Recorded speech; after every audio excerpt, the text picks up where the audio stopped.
me live, Hennion and Walsh Asset Management President and CIO Kevin Mahn.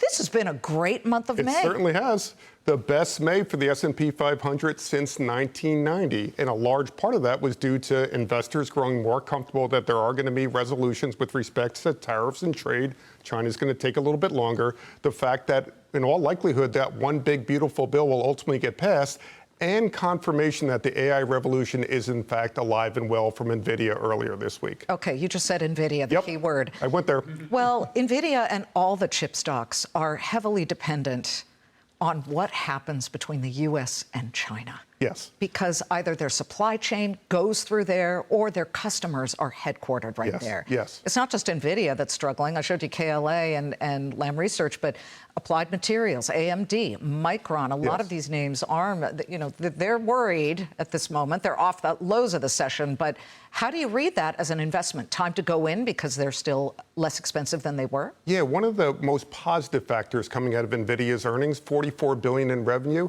$39 billion of that was from their data center business. 88% of their revenue now doesn't come from chips, it comes from data centers.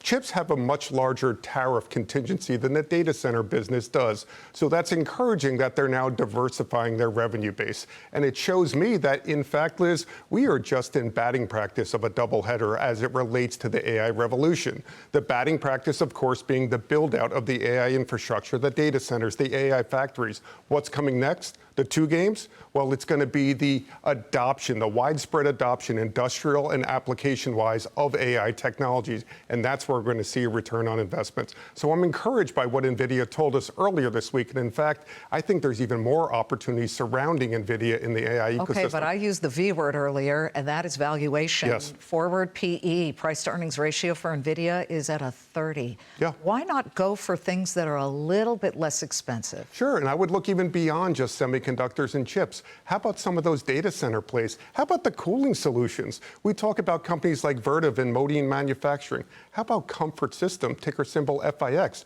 They supply the cooling solutions to the data centers because they run hot.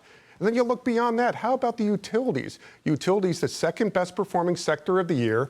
They hold up well in the face of volatility, pay good dividends, and guess what, Liz? They're a backdoor play into the AI revolution. Whether it's Constellation, one of the names you mentioned earlier, or DT Energy, they provide growth opportunities as well. You know, you do have the president talking about China violating the détente, this pause that was finally put into place earlier this month. Scott Bessent flew to Geneva and had the high-level talks, and things worked out really well. The market has done well this month. Certainly has.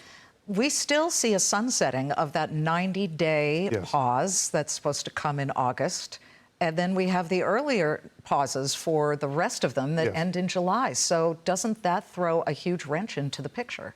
It does, from the standpoint that I think it will create more short-term bouts of volatility. There will be more saber rattling as we get closer and closer to those deadlines.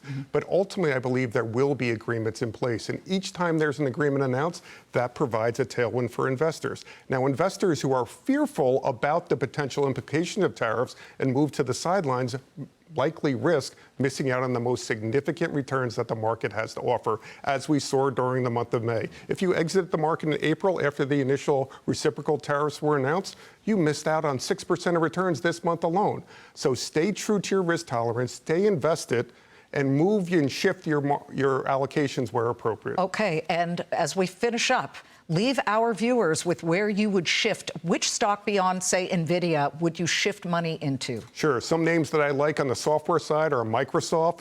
The names that I like as it relates to the industrial hardware cooling side, I mentioned it earlier, but Comfort Systems, Constellation Energy, DTE Energy on the utility side, and then even a name like Digital Realty. Even after a run-up, I think there's more room to run, and the AI revolution just getting started. Okay, well, listen, the weekends get shorter with all of this news flow, so we'll be back at it on Monday. Kevin, great to see you. Pleasure. Have a great weekend. Kevin Mahn.